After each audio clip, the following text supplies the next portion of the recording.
We've all faced some sort of adversity in our lives, but our next guest has had more than his fair share as a survivor of 2 brain surgeries. He now teaches others how changing your perspective can activate your resilience. Please welcome Daniel MacQueen. Hi, Daniel. How are you today? Hey, lovely to be here. Thanks for having me. Thank you. Can you tell us a little bit about your first brain surgery and then what led to the second brain surgery? Yeah, for sure. So I had headaches that were coming on pretty bad over a few weeks. Taking painkillers like candy for them. Went to A&E, which is accident and emergency in the UK. They thought it was vertigo and they sent me home, but they told me, if the headaches were to continue, I could always get my eyes checked in an optometrist. So the next day, the headaches came back with a vengeance. Decided to get my eyes checked at the optometrist as suggested, and lo and behold, he stopped the exam midway through the exam and he gave me a sealed envelope. He told me to go directly to the eye hospital, which I did. Well, tell a lie. I stopped at home first to grab a Jack Reacher book by Lee Child, phone charger and a bite to eat, as I figured I'd be in for a bit of a wait. They ran the same test there, then that's moved to Charing Cross Hospital. It turns out I had a dangerous buildup of pressure in my brain caused from a non-cancerous cyst in my head. Turns out I required emergency brain surgery tomorrow. Turns out my world's about to change altogether. So this went 0 to 60 for me overnight in about 12 hours. After a frantic back and forth with folks in Canada, the last text message I sent my mom was, "I'll see you soon, Mom.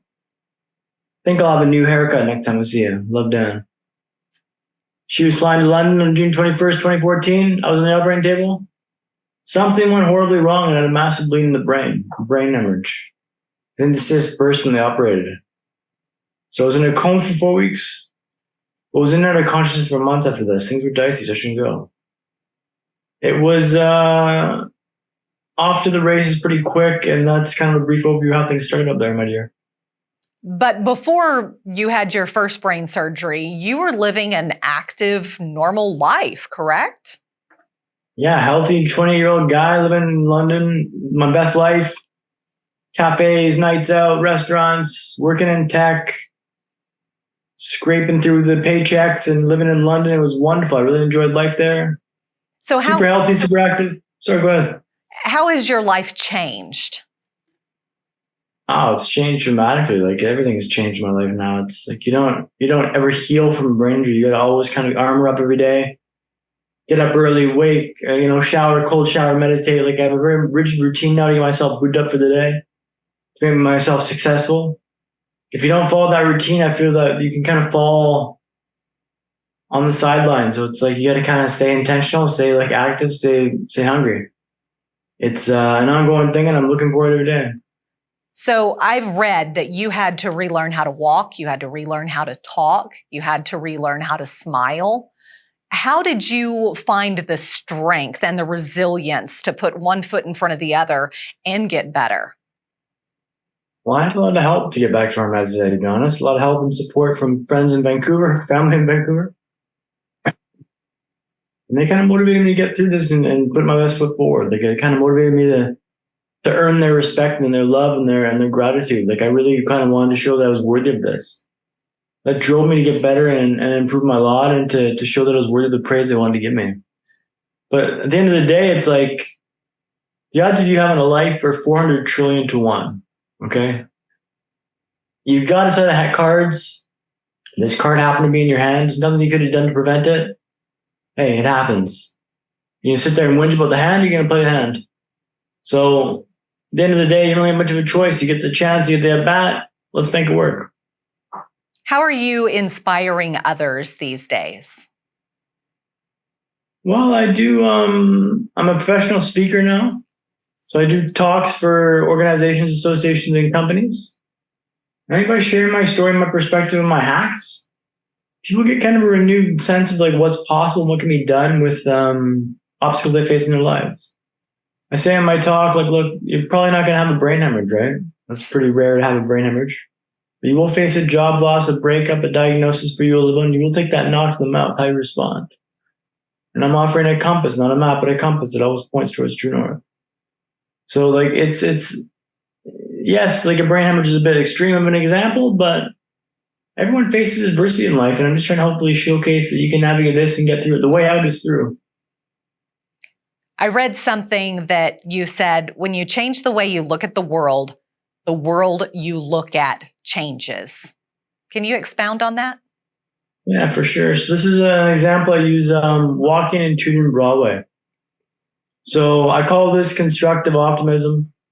Very intentional mindset shift here. So treating Broadway, let me paint the scene for you and your listeners. An area in South London, right? An area they call up and coming. Mm-hmm.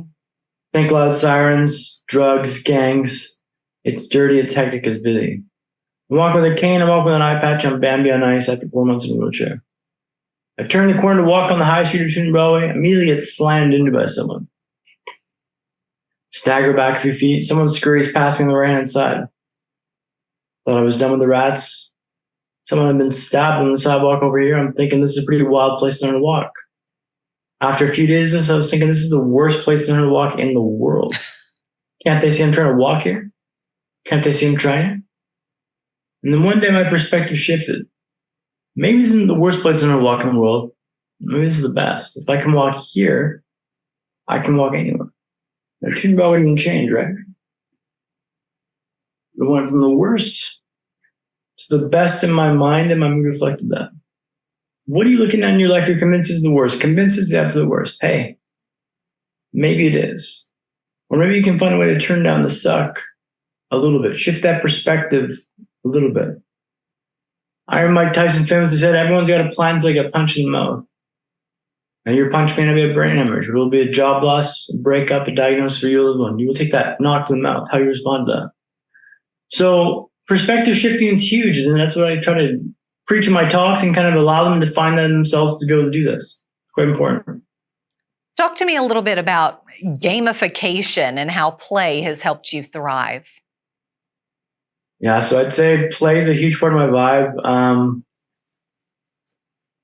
I find the light side in life, and I think when you play, you make things lighter and easier on yourself. If you can make things about play and fun and games, you can navigate the world in a much better and pragmatic way. Like you're having fun. It's not work. It's light. It's fun. It's fun. I want to share an example with you and your listeners. It's called icebreakers. Okay. Okay. So icebreaker is not a social icebreaker, but an icebreaker for walking in busy areas of London. It's like an icebreaker going through the Arctic. Okay. So Oxford Circus, Piccadilly Circus, they're bloody circus. You want to find an icebreaker, someone walking in your direction, and you slide them behind them. Let them break the ice for you, and then stay right behind them so no one can get between you two. You're reducing the bandwidth and drive that you're taking, and you're kind of allowing yourself to reduce the bandwidth you're using. With the brain injury, I say my battery is about 75%, and it burns down much faster than it did in the past. So I've got to be conscious and intentional with my life and my battery to do this. And little things like icebreakers allow me to do this in a much more thoughtful and fun way. If people want to find you to get more information or have you even speak to them for an inspirational talk, how can they get in touch with you? Yeah, thank you. The best way to get in touch is through my website, MacQueen Dan, MacQueen, Dan.com. Then you can see my demo reel on my contact form. And MacQueen Dan across the socials as well, if you want to see that. Well, thank you so much for joining us and for sharing your story. You truly have inspired us here today. Thanks so much. Appreciate it. Thank you. And we'll be right back.